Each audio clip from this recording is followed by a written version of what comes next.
This is our first virtual meetup and our first meetup, after the merge between Alliance Multifamily and Space City Multifamily. So we're excited, to be here. Thank you for everybody who's here for joining. My name is Jarvis. This is my wife, Lynette. I'm from Houston originally. She's from Vegas. We have a small, portfolio of single-family homes. Looking to syndicate and sponsor a deal, this year, if not sooner, like this month. So we're gonna have a breakout session just for some networking for everybody who's in the group. Rico will speak and present, and yeah, Cody and Abels and John, y'all want to introduce yourselves? Yeah. Hey y'all, Abels. For the people that don't know me, I'm out of Houston, but right now in Abilene. Be back home soon. But I have as far as real estate experience, I have a single family house that I'm house hacking right now. I have 3 roommates, and they're all texting me constantly, letting me know how stuff is back home. And I've passively invested in 1 deal so far, and I'm looking to becoming an operator or sponsor, and also investing passively. Yeah, guys, my name is Cody. I am a managing partner at Blue Oak Capital, along with my friend over there, John, who'll be on right after me. And together we're focused on apartment syndication here in the Texas markets, primarily Houston and San Antonio.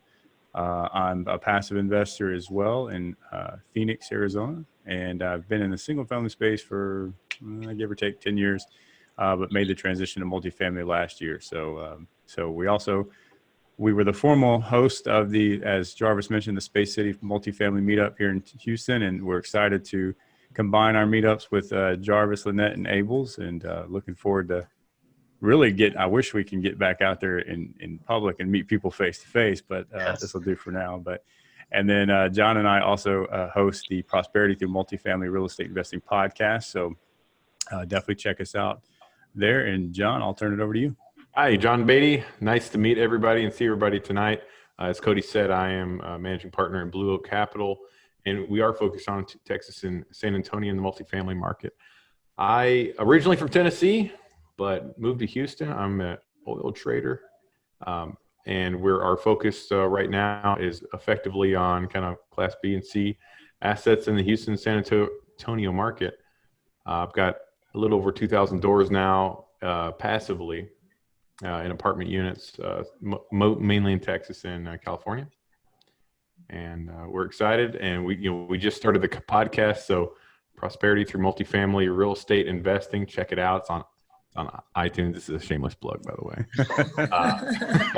But we just started. I think we've got like 50 downloads, but we've actually had some fantastic guests on. And it's been great so far. So, and if you want to, our last one was about a guy that does a $30,000 unit per unit rehab. It's crazy. It's cool. It's been good stuff so far. So I'll turn it back over to Jarvis and Lynette.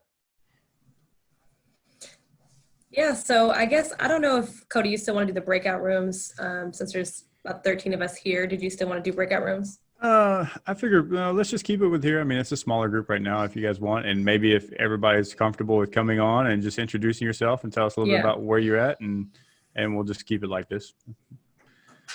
So I tell you what, I can see my screen here, so I'll just go down the list here. So Bruce, I'm gonna go ahead and unmute you real quick. Is that all right?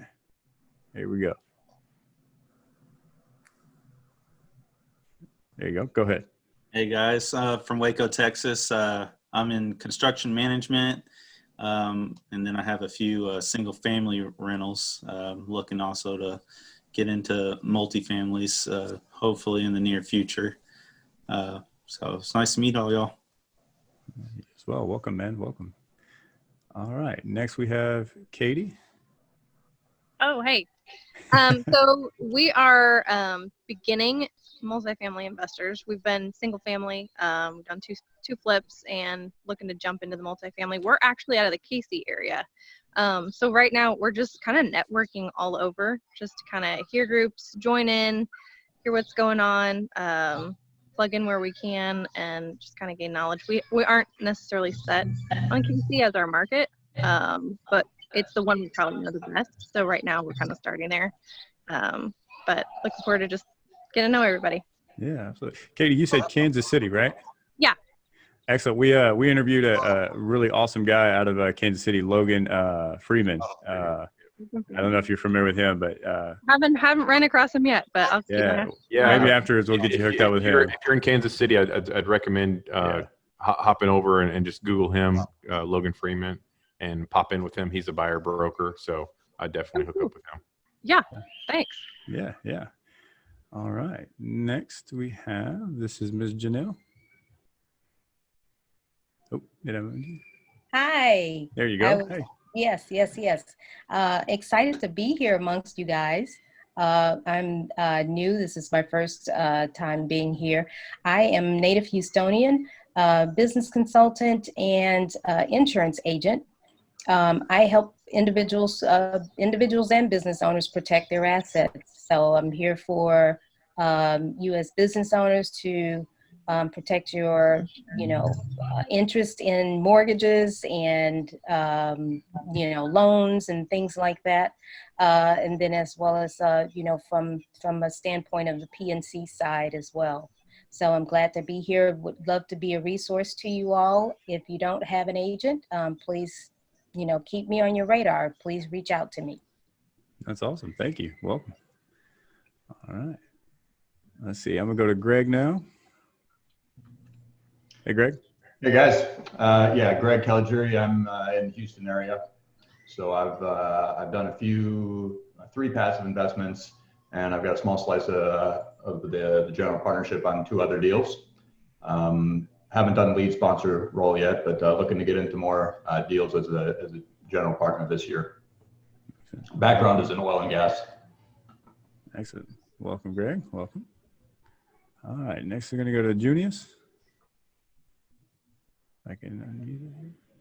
There we go. Hey guys. Good evening. My name is Junius Williams. I'm a native Houstonian. I actually work in real estate development. I work for a national home builder, and my job is to convert raw land into subdivisions, and then our home building guys come and start building the houses. It's very fun. I enjoy it. Not as much fun right now because nobody's buying houses right now, so got me kind of nervous. But at the end of the day, I think we all invest in real estate, so we have a slice of the pie and ownership, and I don't get any ownership of the home building company. So I look to invest in multifamily just like a lot of you guys, and partnered with Rico on a deal about 7 months ago, and looking to network and meet people and see if I can help and see if people can help me. Very cool, man. Welcome. All right, next I'm going to turn it over to Femi. Hey guys, Femi Cardola here.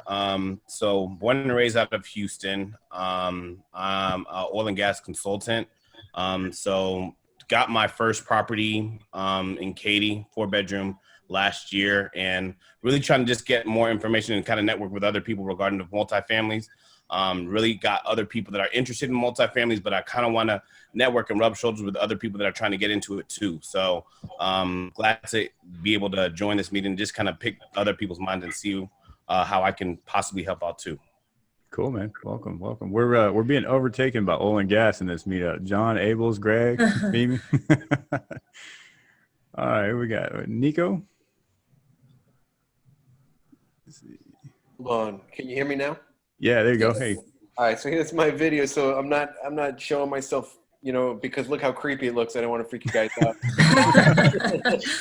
I'm vegging out on the couch right now. I had a long day. But all right, so my name is Nico Salgado. I am from New York. I am currently looking to invest down in Tampa, Florida. I signed up. I have one, single family rental, and I and I'm looking to get in the multifamily space also. I signed up with the Jake and Gino community back in November, and I've been, rocking and rolling with those guys. And just, I'm finally getting some traction. So I'm trying to just expand my network a little bit, meet some more people. Looks like this is just ridiculous. I got like a halo on my head. So sorry about that. But that's why I'm not going to show my video. But very nice to meet all of you, and I'm happy to be here. Hey, that's okay, Nico. Don't worry. Abel's up there in the top. He's got his lights dim because he gave himself a haircut, and so he's trying to hide it. So Nice. Cool, man. Welcome. Thank you. All right, and then we have Tamara. Oh, there you go. Can you hear me okay? Hi. There you go. There you go. Okay, so I'm absolutely not going to pull a Nico. You will not see my face tonight. You would have to go on Instagram, Facebook, LinkedIn to figure out what I look like, because today, this is quarantine. But at any rate, I'm glad to be a part of the group. I have a vast amount of experience. So I owned and operated a title insurance company for about 12 years. So I have a lot of knowledge on that side and a lot of connections in the real estate space. Outside of that, I also have a single family property that I am a landlord for, and I'm looking to get into multifamily properties. And so I thought it was a great opportunity to just kind of hear what you guys are doing, get connected, network, and learn about what's happening right now in the multifamily space. Awesome, Paul. Cool. Welcome. Welcome. All right. And then Sunil. Sunil? Hi, this is Sunil. Can you see me? Yes, we can. Yes, Welcome. we can I have zero experience in real estate. I was just curious, what you guys do, So that's why I'm here. Well, cool. I live in Sugar Land, near Houston. Excellent. That's about it. I'm in IT. Cool, man. Well, welcome to the group. You're in good company here, and we've got a lot of great people in the group. So hopefully we can add some value to you and show you around a little bit about what we do. So, but hey, guys, on behalf of the group, welcome everybody. Glad you are spending the evening with us. We really appreciate it. We're like Lynette and Jarvis mentioned, we're really excited about kicking off this first virtual webinar, which may actually we may be doing for the next couple of months. We'll see what happens, but we're really excited to bring you a special guest tonight, Mr. Rico. And Rico, I'm not even gonna try to say your last name. I don't want to mess it up. So I'm gonna let you come on and introduce yourself, man. All right. Hey, hello, everybody. You guys hear me? Yes, sir. Okay, good. So honored to be here on the premiere of your virtual webinar, I guess. So my name is Rico Buot. So I'm a commercial mortgage broker with Marcus Millichap Capital, which, if you guys are not familiar, Marcus Millichap, we are the nation's largest investment sales firm. I work on the capital market side, so I do financing for commercial real estate. I specialize in multifamily, retail, and self-storage, though I will pretty much, those are my specializations, but I really do all asset classes except for hotels. I don't touch hotels. They're really complicated. I source financing for commercial real estate transactions for refinances, acquisitions, ground up construction. And I get my financing sources primarily from banks, local banks, national banks, life insurance companies, agencies, Fannie Mae, Freddie Mac lenders, SBA lenders, CMBS, and some bridge lenders as well. But also on the investment side, I did kind of partner up with Junius, and we co-syndicated, along with some other people, we co-syndicated our first multifamily deal last year in Lake Jackson, which is south of Houston, 72 units. Let's see, I got an MBA with commercial real estate investment and finance from the University of Houston. I am also a native Houstonian. I wasn't born here, but I grew up here. I actually grew up in Sugar Land. So that's pretty much me. Excellent, man. Excellent. That's awesome. It's, from speaking from my point of view, I love every time that we have professionals that are part of our team and that we work with. I love the fact that they're investors as well, because you understand both sides of the spectrum. So that's awesome, man. Yeah. Yeah. Well, Rico, I know that you prepared a presentation, a PowerPoint presentation. I was going to go ahead and share my screen and pull that up. Is that okay? Sure. That's fine. All right, man. So give me one And second. while Rico is going through the presentation, if you have any questions about the specific slides he's going through, just put them in the chat and we'll periodically be breaking to answer some of those. All right.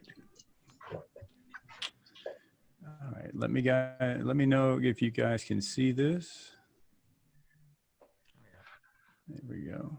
All right. Can everybody see that PowerPoint? Yeah, we can see it. Yeah, we All can right, see it. should be pulling. Awesome. Okay. There we go. Cool. Awesome. Okay. All right. Well, all right, Rico, go ahead and I'll click through as you go along. Sounds good. All right, guys. So, what we're going to talk about today is kind of the current state of the commercial lending market.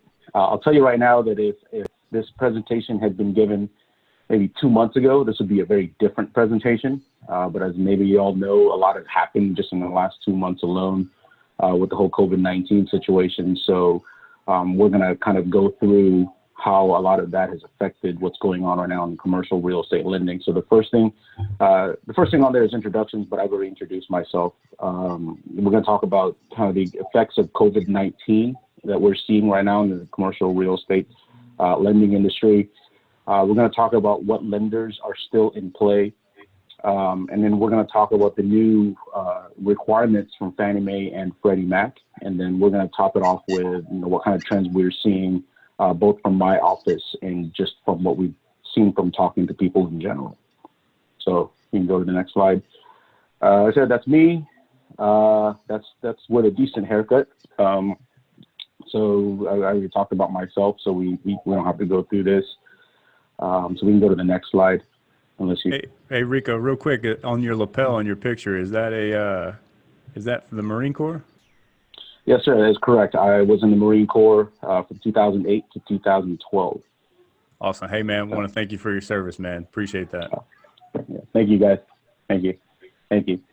All right, so we're going to start off with the effects of COVID-19. So the first things first, what we started to see were lower interest rates. And in fact, at the beginning of March, interest rates went down really low before the market kind of caught up. So just to give you an idea, things like life insurance companies, which at any given time are usually the ones giving the lowest interest rates on commercial real estate, we were starting to see interest rates in the low 3s and in some cases even the high 2s on really strong properties.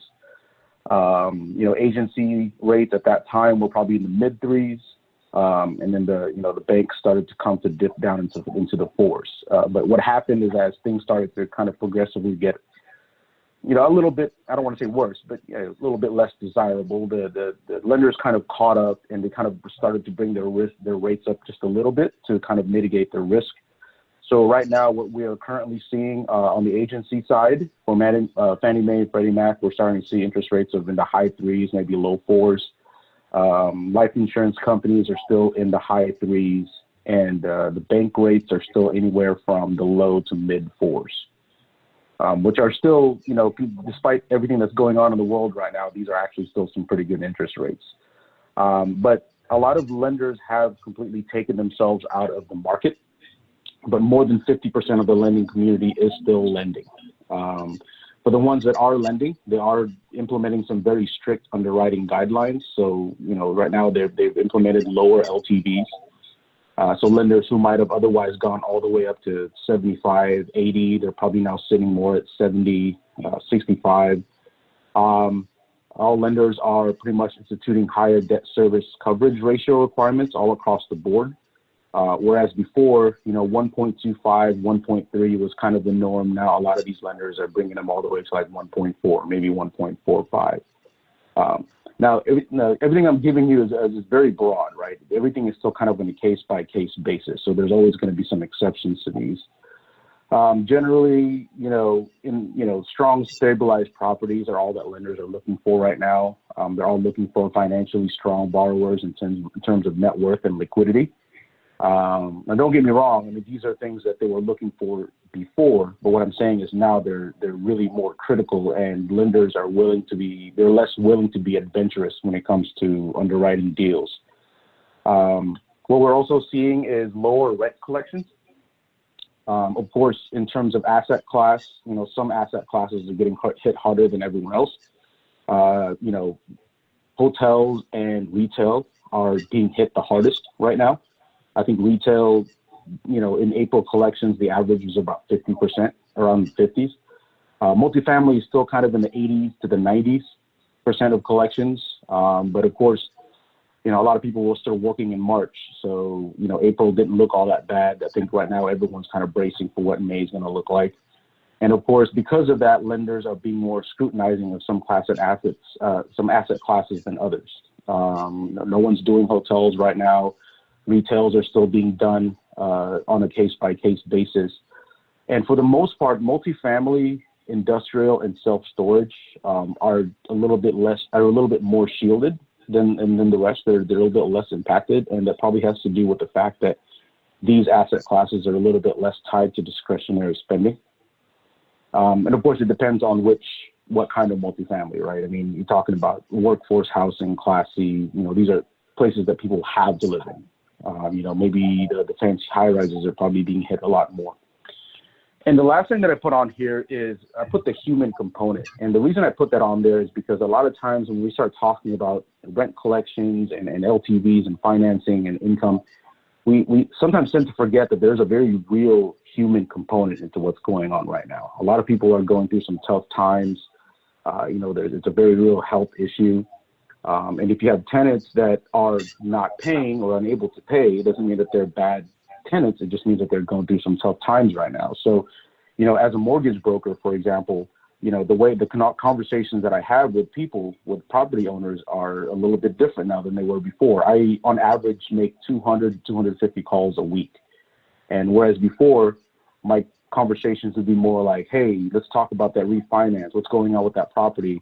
Now it's a little bit more, hey, how's everything going with you? Is there anything that I can do to help you? Is there, is there any information that I can share with you about what's currently happening right now in the market? Let me know if there's any way that I can help. And as a property owner, it's kind of the same thing, right? We're focusing more on really communicating with people, working with your tenants instead of just saying, hey, rent's due, you need to pay it. It's like, what can we do? Well, how can we work this out? Because you're not bad tenants. You're just not able to pay right now because of things that you're going through. So that's kind of the effects that we're seeing with the whole COVID-19 situation. So again, we're going to talk a little bit about what lenders are still in place. So for the most part, banks are still the most aggressive out of all the lenders right now. And that's probably due to the fact that they all have, there's kind of the recourse component, right? Most bank loans are recourse. And so they're able to take, the loan, put it on their own balance sheet. So they're able to take a little bit more risk. I will tell you that banks right now have recently been overwhelmed by all the PPP applications. If you guys are not familiar with that, that's the Paycheck Protection Plan. It's part of the stimulus package that was recently released. And so every lender has all of a sudden become an SBA lender because everyone is doing these Paycheck Protection Plans. And obviously it's in the lender's best interest to do that because they need to make sure that all of their current clients are staying afloat, because if their clients are not staying afloat, then they can't pay their mortgage and then they have to go into default, and lenders don't want you to go into default. So they're going to do whatever it takes to help you stay afloat. Life insurance companies are still lending. They're a little bit less aggressive, so they're more on a case-by-case basis. Like most lenders, they're kind of on a stricter underwriting guidelines right now, low LTVs. They're more comfortable around the 60 to 65% LTV, higher debt service requirements. Agencies are still lending as well, Fannie Mae, Freddie Mac. Again, they have strict underwriting guidelines. They do have some new requirements, which we'll go over a little bit later on in the next slide. And then CMBS lenders, for the most part, have taken themselves out of the market. They are sitting on the sidelines right now. They're looking at deals, but they're really not executing. So I want to talk a little bit about the new Fannie Mae, Freddie Mac requirements. So in all Freddie Mac loans, Freddie Mac small balance, upfront, they're going to require 12 months worth of principal and interest payments on all deals. Trailing one income is now being used on a case-by-case basis, whereas before generally it was like trailing three. But if they see, they're still for the most part using trailing three, but if they see that there's a huge jump in collections from trailing three to trailing one, they're gonna look at that trailing one. And escrow, taxes, and insurance on all deals. They're going to require that for 12 months as well. So yeah, whereas before with Freddie Mac, that wasn't necessarily, a requirement for everything. Before, they would only escrow taxes for properties over 65% LTV, and escrowing insurance was optional. But now with all new deals, they're escrowing all of it. And then in addition to that, they're now implementing the average annual reserves of about $250 per unit in all properties over 50 units. Whereas before that was more typical of Fannie. Now Freddie is now using that for everything. Fannie Mae, they are also asking for upfront principal and interest escrow. Now the amount of months that they're asking for varies by tier. And if you guys are not familiar with how tiers work with Fannie Mae, it really has to do with the leverage that you're asking for. So like, it depends on, like, for example, tier 2 is and 75 to 80% LTV. Tier 3 is 65% LTV. And then tier 4 is 55% LTV. One of the questions that just popped up right now is, do they have guidelines on when the escrow money can be released? And yes, so they're going to keep the escrow for the entire time. So for example, if Freddie Mac is going to keep your escrow for the entire 12 months. Even after things were starting to get better, they're going to keep it at 12 months. And then even at the end of 12 months, if you want, before they release the money to you, you have to show a T3 that shows that you've been doing good for the past 3 months. And then they'll release the money to you. So, and I ask that because what happens if things start getting better and the property starts getting better? They're saying, no, we're going to keep all of it for the 12 months until that's done. Again, same with Freddie Mac, Fannie Mae is now starting to use trailing one income on a case-by-case basis in case you've been hit really hard on collections. They are not doing any heavy cash outs right now. And then also, there's also a forbearance option now for a lot of agency borrowers in case you go through tough times. So now you can enter into a forbearance program, which is about 3 months. And basically what that means is that you don't have to pay your mortgage for 3 months and then just tack on those 3 month payments at the back end. So it just kind of extends your loan term for 3 months. While you're on a forbearance program, you cannot evict your tenants due to non-payment for any COVID-19 hardship issues or reasons. While they're not paying, you cannot collect late fees or penalties on those tenants. And then recently, the forbearance deadline has been extended all the way to December 2020. So you have until December to enter into a forbearance right now. I think we went backwards. Okay. So right now, the trends that we are seeing from our office and also from just talking to other people, talking to all the lenders that I talk to, we are seeing fewer acquisitions right now, generally. We are seeing a lot more refinances. With the refinances, what's thinking around with the refinances is that everybody now wants to refinance because of the lower interest rates. But obviously the problem is that a lot of lenders aren't lending as much as they used to, and so people want to refinance into a lower loan for some relief. But at the same time, if your property is experiencing hardship, you're not necessarily going to be able to access the refinance terms. Again, as I mentioned earlier, we're starting to see more lower LTVs across the board. Again, that's on a case-by-case basis. There are some situations in which the lenders are still willing to go pretty high. Like right now, I'm working on a boat and RV storage, and we're getting 85% LTV on that deal. But the property has not experienced any hardship. And I put question mark next to cap rates because right now, we haven't necessarily seen too much of an increase in cap rates. And I think it's, maybe it's because the market is still hopeful and people are starting to kind of wait it out and see. Because I talk to a lot of owners on a regular basis, and retail, for example, people are still seeing deals out for like cap rates in the sixes, like 6.5% rate. So they're like, who's going to buy that right now?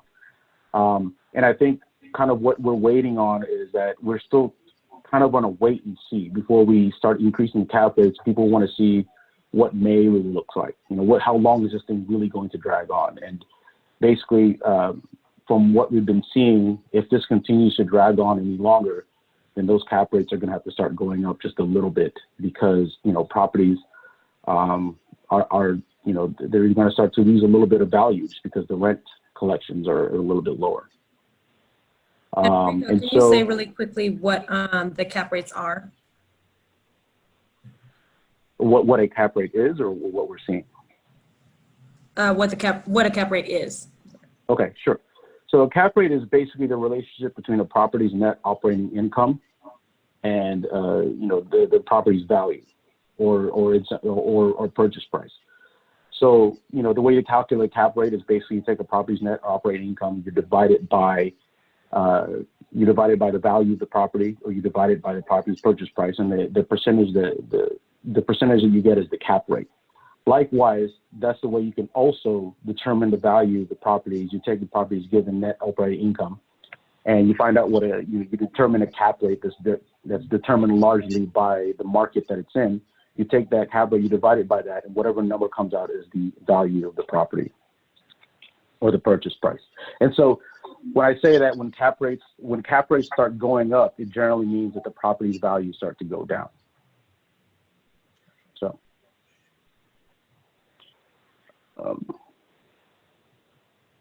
that's I know it's a pretty short presentation, but you know, there's still a lot about what's going on right now that is not set in stone. Things are definitely changing daily.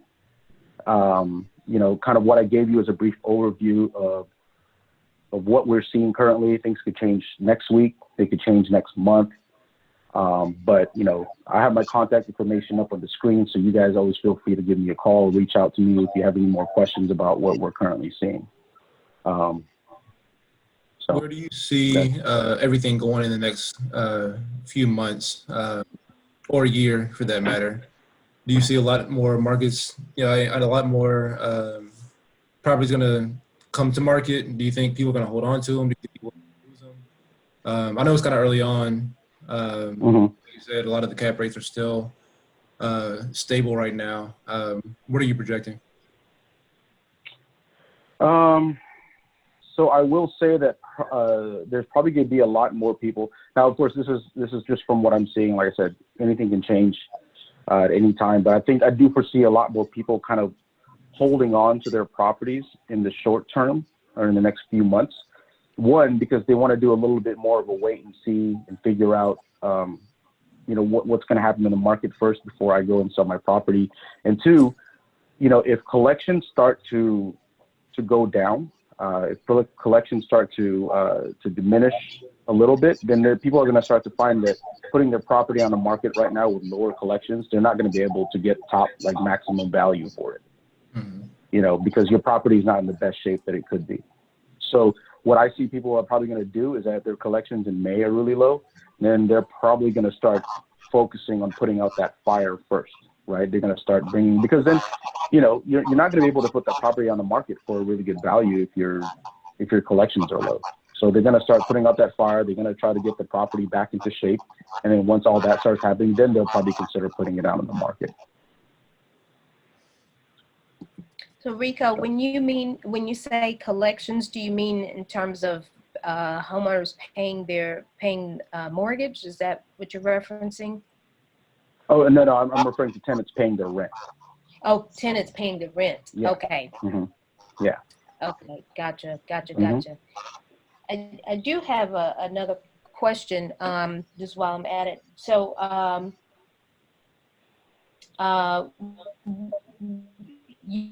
you mentioned that life insurance companies actually, how that works. I'm sorry, you cut out for a second. Can you ask? I lost your life insurance company. You mentioned in your presentation there was life insurance that is a lender. How does that work? I mean, how are they participating as a lender? Sure. So, you know, life insurance companies, they're like your life insurance, right? People buy into life insurance, you bring your premiums in there, and the company holds on to that money until it's time for you to use it, basically, when people die. And so what happens is that life insurance companies, when they hold on to that money, obviously they're going to invest that money into some other things so that the money continues to grow or at least hedge against inflation. They invest that money into a lot of different things, but for most life insurance companies, they have a certain quota where some of that portfolio has to be in commercial real estate. And the reason that life insurance companies invest in commercial real estate is because for the most part, it's usually kind of a very steady grow or steady return, right? And the reason that life insurance companies can afford to give out lower interest rates is that because unlike banks, for example, life insurance companies are not interested in a really big pop, right? They're not interested in investing their money somewhere and getting a whole bunch of appreciation and then taking out later on. All life insurance companies want to do is put their money into something that's just going to grow steadily over time, just so that they can hedge against inflation. And so typically with life insurance loans, interest rates are really low. They're usually in it for the long term. So that's another thing. If you go into a life insurance loan, they're going to come with prepayment penalties because they don't want you to taking that out anytime soon. So they can afford to have long terms, 10, 15, 20 years in some cases, sometimes 25. So that's how they function as a. That's pretty interesting. That's pretty interesting. Mm-hmm. Thanks for answering that question. Sure. I want to go back to your the point you were making about CMBS loans and how they're kind of sitting out. And can you explain the difference between CMBS versus Fannie Freddie, and then why that is significant as far as them kind of pretty much basically becoming obsolete right now? Sure. So obviously the right off the top, the biggest difference, both types of lenders are securitized, which means that the lender will lend the money, they'll take that loan, they'll lump it up with a bunch of other loans. Well, in the case of Freddie, they'll take that loan and they'll sell it to the secondary market for cash. Obviously, the biggest difference is that Fannie and Freddie will only do multifamily, whereas CMBS will do all asset types. Fannie and Freddie, they'll take that loan, the lender will take that loan, sell it to the secondary market, and the government buys those bonds. CMBS, when they sell it to the secondary market, it's open for anybody to buy. Anybody can buy a CMBS security.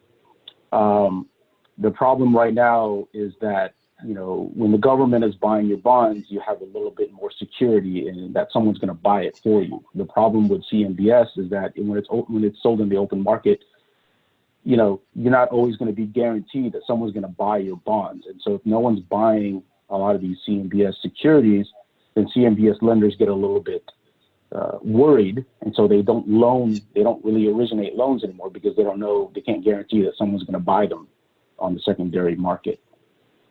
And of course, a lot of the nervousness from buyers in the secondary market comes from the fact that, hey, if a lot of business are closing and a bunch of people may be out of a job, that's a lot of people that have the risk of not paying rent. And of course, in commercial real estate, rent is the livelihood of our income. And so if a lot of people are not paying rent, then you might not be able to get the returns that you have on those CMBS securities. And so that's kind of the problem we're seeing, is that there's a little bit of a lack of buyers on the secondary market for CMBS products. What's the difference between a CMBS loan and a conduit loan? Is there a difference? No, it's the same thing. It's just a terminology thing. I had heard about maybe give or take a week or two ago that, CMBS was not offering any forbearance at all, or that they couldn't. And then supposedly they may potentially be able to make an exception. Have you heard or seen something similar to that? Yeah, so the problem with CMBS is that the lender that you take the loan from are not going to be the same people that are servicing your loan, right? Because you might get a CMBS loan from a lender, but then once they sell at the secondary market, the servicing company that's servicing your loan is servicing company B. So you're not even dealing with the same people. What makes it hard to do forbearance is that, these are not balance sheet lenders. And so once they sell it to the secondary market and someone on that secondary market buys this security, they expect to get a certain amount of return. When you invest in something, you want a little bit of return. And so, they don't, you're right, they're not really allowing any sort of forbearance program per se. There are, however, certain there are certain options for you as a CMBS loan holder. You have to go to the servicer, you have to work with them a little bit, and maybe they'll work with you on some sort of payment deferment plan. But yeah, to answer your question, it's a little bit yes, a little bit no. It's more of an exception. There's what they call special servicing, where they'll work with you on that. But for the most part, no, they're not as flexible as say some of these other lenders are when it comes to forbearance plans. Gotcha. Yeah. Because In your presentation, you alluded to, you know, the agencies or the banks that are out there still in the market now lending. Can you speak a little bit to any other options out there aside from that? Like, are you seeing any activity within maybe local community banks? Is that an option in this market? Can you speak to that a little bit? Yeah. So banks in general, whether it's community or national banks, they are a little bit, I would probably say that right now, community banks are a little bit more flexible. And the reason for that is, like I said, banks are more relationship based, right? They're not like your CMBS where they're going to take your loan or you're going to sell it to somebody else. These are people that are going to hold your loan in their balance sheet. These are people that are going to continue to have a relationship with you over time. And also, because most banks are full recourse loans, they always kind of have that to lean on. So they can afford to be a little bit more aggressive on taking on deals. So yeah, I mean, generally speaking, local banks are going to be the most aggressive.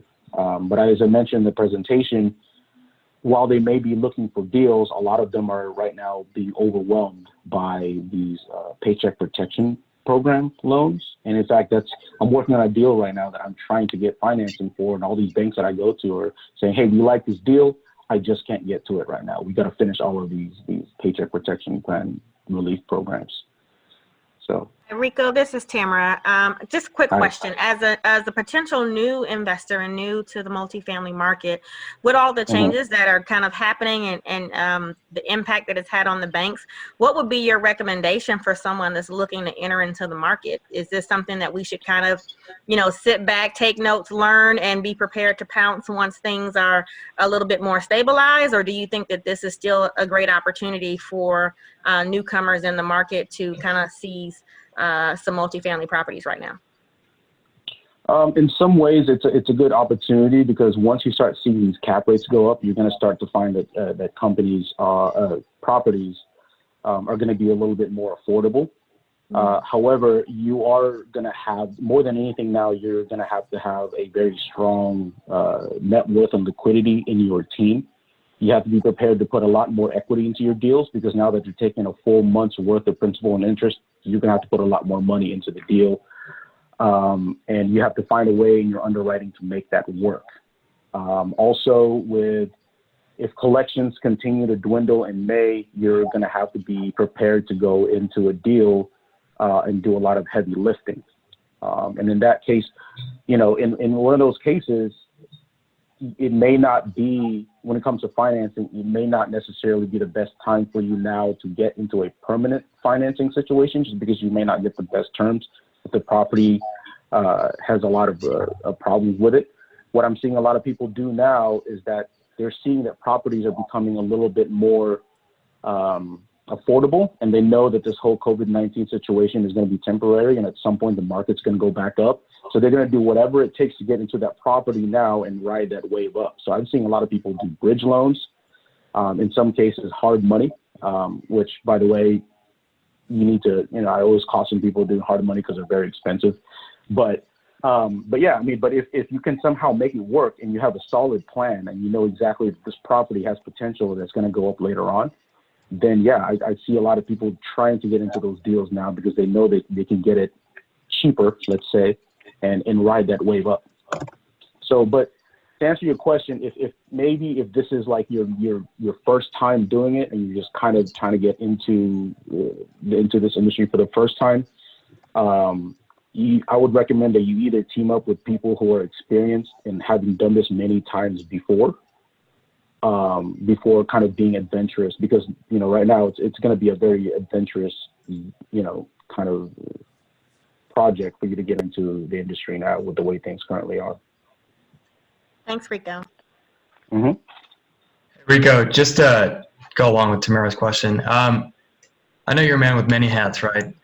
Mortgage broker, Marine, all that. So I just wanted to know, from an operator standpoint, how has your tactic kind of changed in regards to maybe how you were operating it when you first purchased the property and now currently down in this whole COVID phase. Has anything changed? Sure. Yeah. Yeah. So I would say that the biggest change that we've implemented since this whole thing happened is that, one of the things I put on the slide was the human component, and really being a little bit more people oriented in the way that we operate. So the first thing we did was communicate more with the residents, make sure they're okay. Remember that this is still a people business, and tenants who cannot pay are not bad tenants. They're good tenants. They're just having through some tough times. So, we're trying to make sure, hey, how's everything going? Is there anything that we can do to help? We've also increased our communication with our investors just to let them know, hey, because right now there's such uncertainty that even if you come to your investors with some kind of update, even if it's not significant, even if it's not, filled with rainbows and all that, it's still good that they can hear from you, just so you know that, hey, we're on this, we're taking care of it, we recognize what's going on. We've also started being more community minded. So one of the things that we've started doing in our property in Lake Jackson is that we started doing this meal distribution program with Brazosport ISD for a lot of kids who can't otherwise get their lunches, because they usually get their lunches from school. And so now they can't do it because they're not in school. So we partnered with Brazosport ISD to host kind of a meal distribution program with our property, because one thing that we realized is that this is not permanent. This is temporary. At some point, the market's going to pick back up, and people are going to remember how they were treated during these times. Mm-hmm. And we want them, we know that. Like, there's nothing we can do about what's happening, but there's something that we can do about how they're going to perceive us when things start to get better. One of the biggest changes that we've implemented is we're starting to do kind of a more virtual online tours of our units. So like on our website, we have videos. We would just kind of have a walkthrough video of what the units look like, because we know that people don't necessarily want to come outside and look at units right now. We are still allowing people to come and look at units, providing that you wear your PPE and your mask and gloves and all that or whatever. But if you don't want to do that, go to the website, look at what these units look like. Gotcha. We are still keeping our offices open. We're one of the few offices in Lake Jackson right now that are still open, where a lot of people have closed or they'll only show up to their office to collect rent. But we are keeping all our offices open. And so I guess, that's right now it's less, hey, business as usual, pay us your rent, it's due. And it's a little bit more, hey, how are you guys doing? Is there anything we can do to help? So. Gotcha.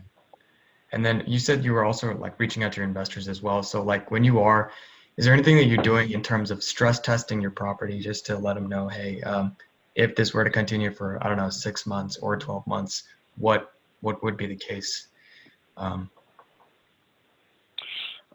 We haven't really been doing that too much. Right now we're just really focused on letting people know, hey, this is what's going on.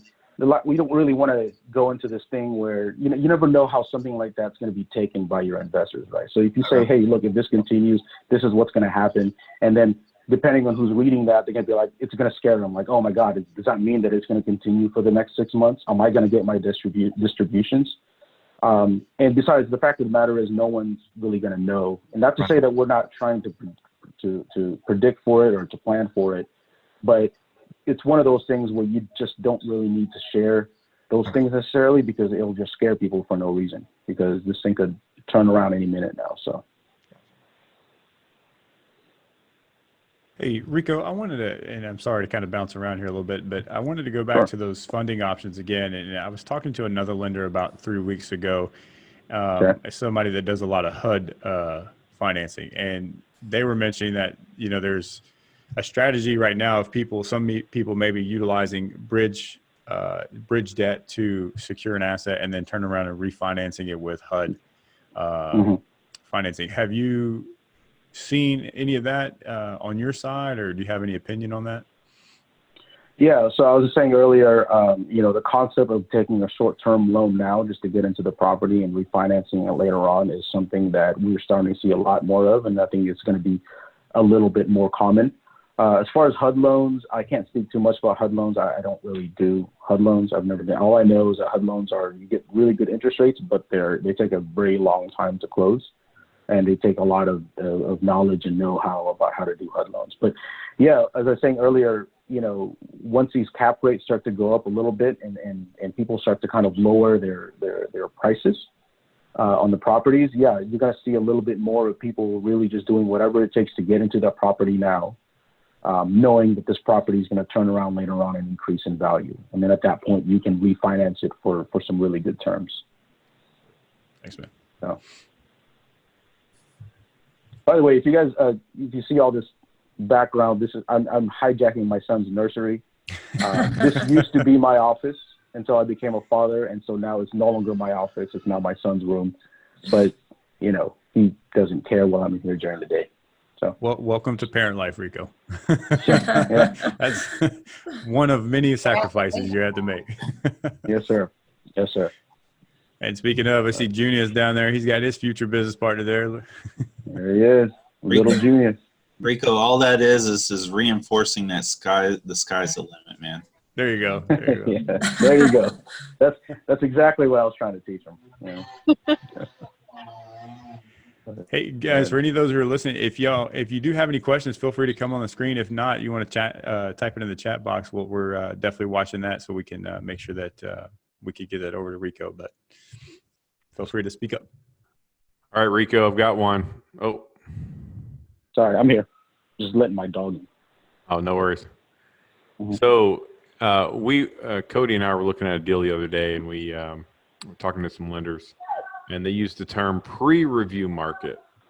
Yeah. And designated underwriting service, also known as DUS. Could you give us a little background on the pre-review markets? Sure. So a pre-review market is any market in which by the way is an agency term. It's only a pre-review is primarily an agency term, and it's only agency lenders that use that term. But a pre-review market is any market where there's some kind of underlying issue or some kind of underlying issue that causes them to look at it twice. So, for example, it could be a pre-review market could be something as small as a region of the city. It could be a whole city. It could be something as an entire state.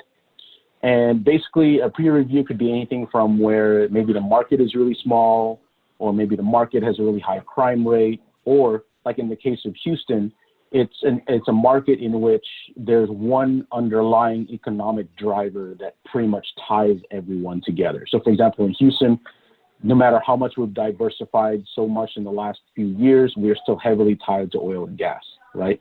So we are a pre-review market. Orlando is a pre-review market because of Disney, right? Las Vegas is a pre-review because of all the tourism. So if that industry dies, then pretty much the whole city goes down with it. The entire state of Oklahoma is a pre-review market because of oil and gas.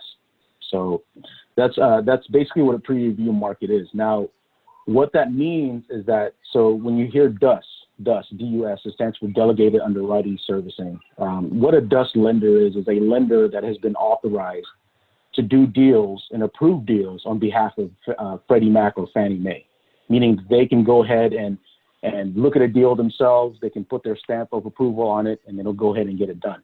But if they're doing a deal in the pre-review market, what that means is that they, in addition, they can't just make those decisions themselves. They actually have to get it reviewed by Fannie Mae or Freddie Mac first before they can go ahead and put a stamp of approval on it. So that's basically what that means. Yeah, thanks for that explanation. And can you also specify too, in those pre-review markets, some of the lenders' underwriting will change as well, right? At least that's what, when the deal that John was referencing, in Houston, for example, they were saying, well, you're going to be looking at a 65% LTV for the initial underwriting, and then at max you'll get 75, but it has to go through that review. But initially, it's going to be at a 65% leverage. Can you speak a little bit more on that?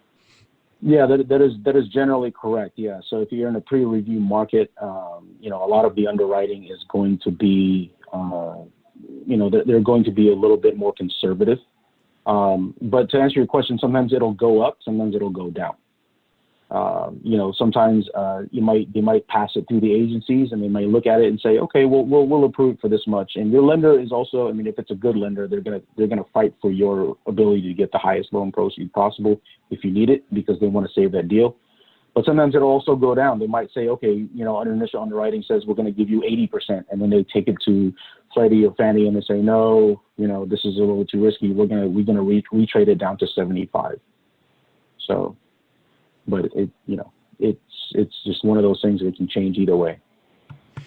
Is there a way that we can go out and find out which are these pre-review markets according to the agencies? Only ask is because the other day, that was the first time John and I had ever heard that term, and we'd been looking in Houston, you know, for some time now. So is there a way that we can find that out? You know, that's a good question. I don't know if there's a public way to do it. Every time that I find out if something is pre-review, it's usually I just go directly to the source, or I go to the lender and say, hey, is this a pre-review market? And they usually just tell me. But that's a very good question. This is the first time I've ever been asked that. So I will definitely find out for you, and I'll get back to you if there's a public way that we can just go somewhere and see if it's pre-review. So I'll make a note of that. Appreciate it.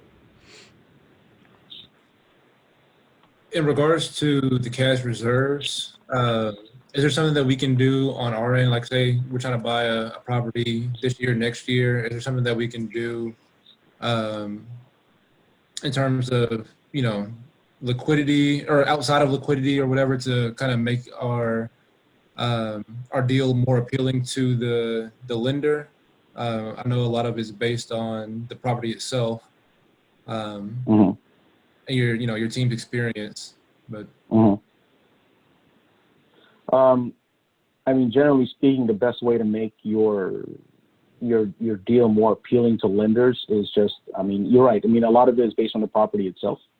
So the property's performance is going to be exactly what it is. But for you personally, it always helps to have a team that has, you know, the high net worth, high liquidity, and high experience. The experience is going to count for a lot. You know, you might have some high net worth, high liquidity, but if this is the first time that everyone's done this before, lenders are going to think twice about it.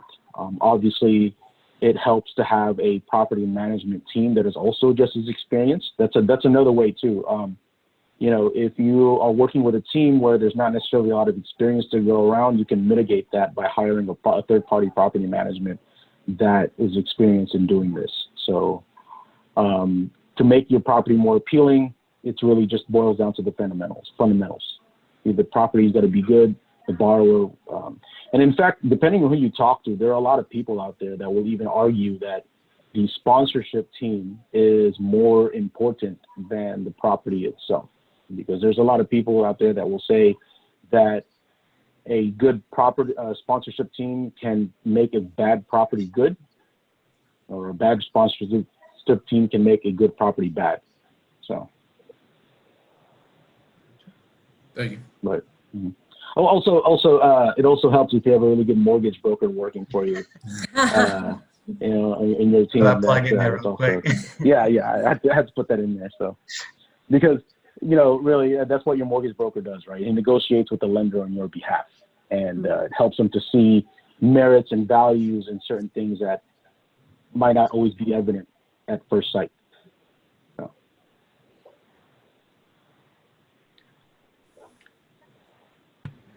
Anybody? And speaking of that, Rico, sorry, I'm turning on the light. Yeah, you're good, man.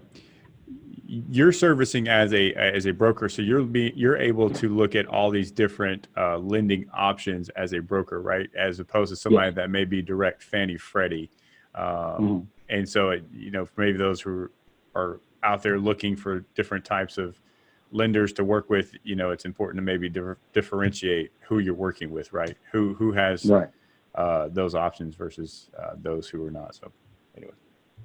Yeah, and here's the thing too.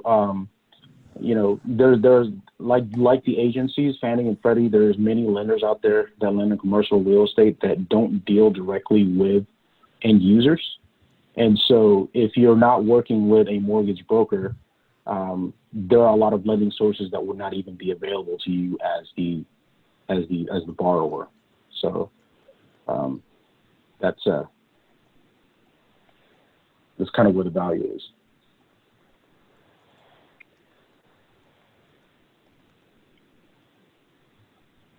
Anybody have anything else? You stunned them, Rico. It must have been that good. Your presentation was so good. Yeah, well, Yeah, you know, great. I I appreciate learned that. something. Yeah. I learned Yeah. something. Well, you know, like I said, you know, there's my contact information is in there, and so even Cody will, you know, be happy to distribute that. So just let me know if you guys have any questions about anything that's going on right now in commercial real estate lending. Absolutely, yeah, absolutely appreciate that. And also, before anyone gets off, we do have a survey that we want to make sure people took, just to see, you know, what went well and what anything we can improve on. So I'm going to drop that in the chat now, and then if you could just take a few seconds or a couple minutes after the call to fill it out. It's like 5 questions. Really. Okay. Good. Great.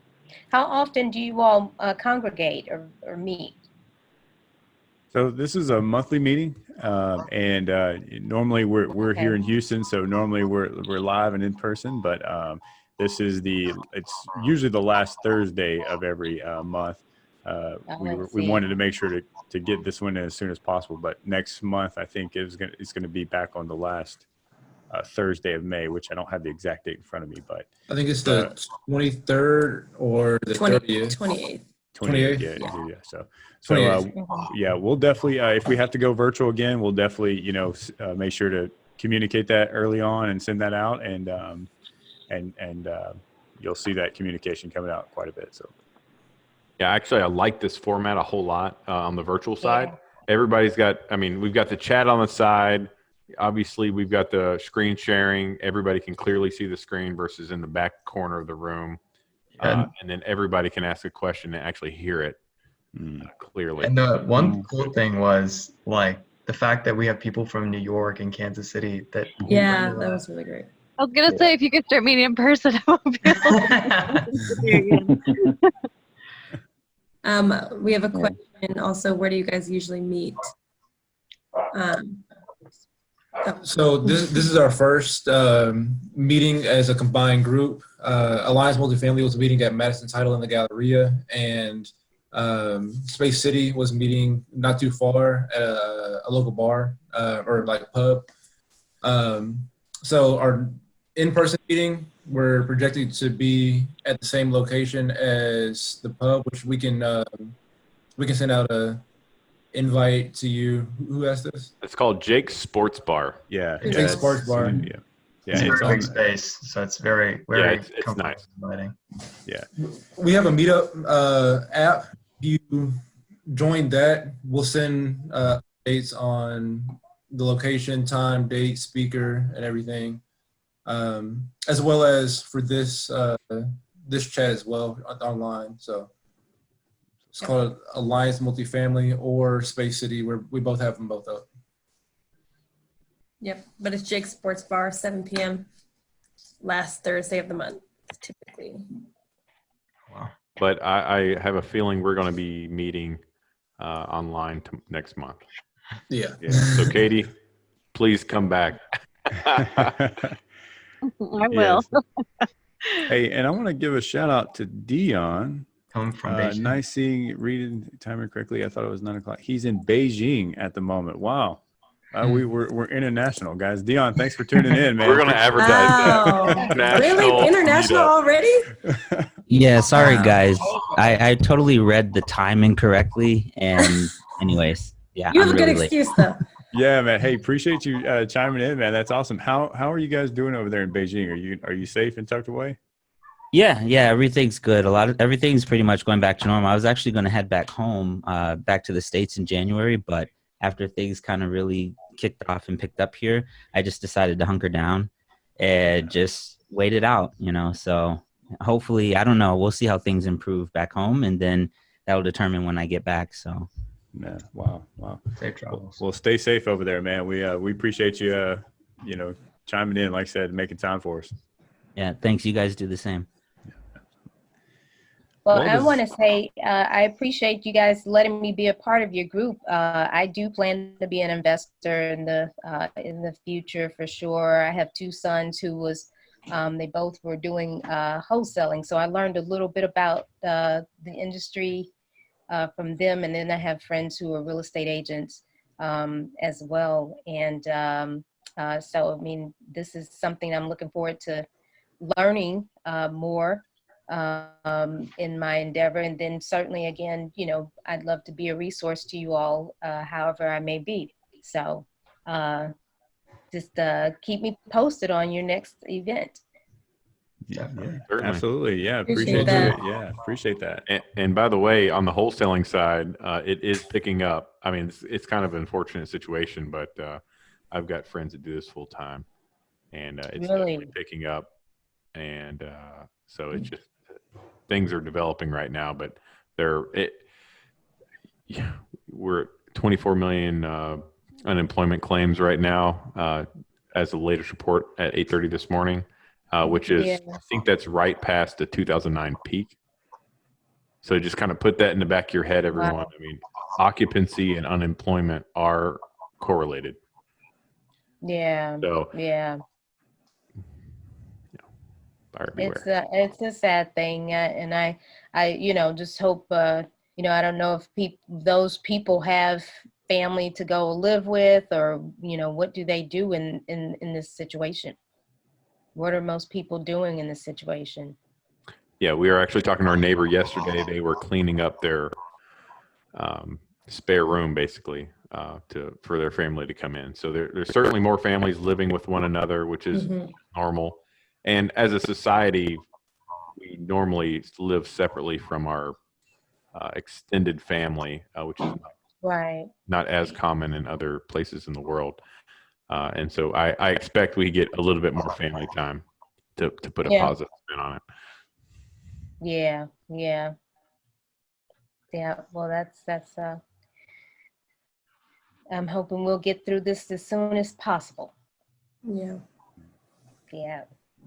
And just a public service announcement: as a oil and gas professional, please do not buy any oil-related products in your investment account right now. Just don't buy oil ETF, because you're messing with something you don't understand. So I just want to put that out there, because WTI went negative on Monday or Tuesday. And that wiped a lot of people out. I talked to a guy that he said he lost $200,000 in oh my God. Yeah, he basically put his whole life safe. Yeah, he don't just risk manage, people. You got to risk manage this situation, and going all in one thing is it'll blow you up. So I feel like I had to share that as a public service message. It's just, please don't end do it on a high note there. Yeah. Well, I mean, it's a warning for us all, and we can share with with our families. I mean, did he have a 401k or something, or did he just? No, this was basically most of his inheritance. Again, I'll just get on a little soapbox here. It is important to have diversification across all asset classes, and this is why I feel motivated in this commercial real estate space. This is another diversification that has stable cash flow. Think about it. It's underwritten by the bank, so you've got an equity investor that's underwriting this thing conservatively. You've got a bank who wants to lend all the time. They don't want to own assets. So they're independently underwriting this thing. So inherently, you've got effectively two eyes looking at it. And the bank's probably doing a little bit harder job on it, because they have the most cash in the deal. Yeah. So again, principal protection is number one where I'm at. I mean, you can go out and buy a share of Tesla, but it could be double or it could be half. Usually people want to protect their capital. So, rule number one, Warren Buffett, is don't lose money. And rule number two is refer back to rule number one. Right. And anyways, I feel like a kind of evangelist when it comes to this, because I want people to get diversified in their, versus traditional investment stocks and bonds, which are absolutely fine. But do yourself a favor. Right, All right, right. I'll step down now off my soapbox.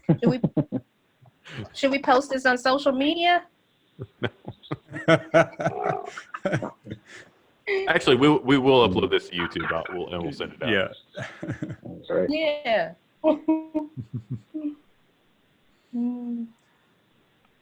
Well, that's awesome, guys. Does anybody else have any any other questions or anything to add? No. That's it. Awesome. Thanks, Rico. Yeah, Rico, Thanks, big guys. thank you, man. Yeah, That was a thank you great so much, presentation. Rico. It was awesome. Thank you very much. Let me know if you have any questions. Reach out to me. Will do, man. Okay. Appreciate your time. Guys, thank y'all so much for tuning in and participating. Yeah, you guys were a great crowd, and looking forward to see you guys next month. So thanks to everyone. Thanks. Okay, Thank you. thank you. Bye, guys. Bye. Bye. Bye-bye. See you Thank later, you guys. for joining.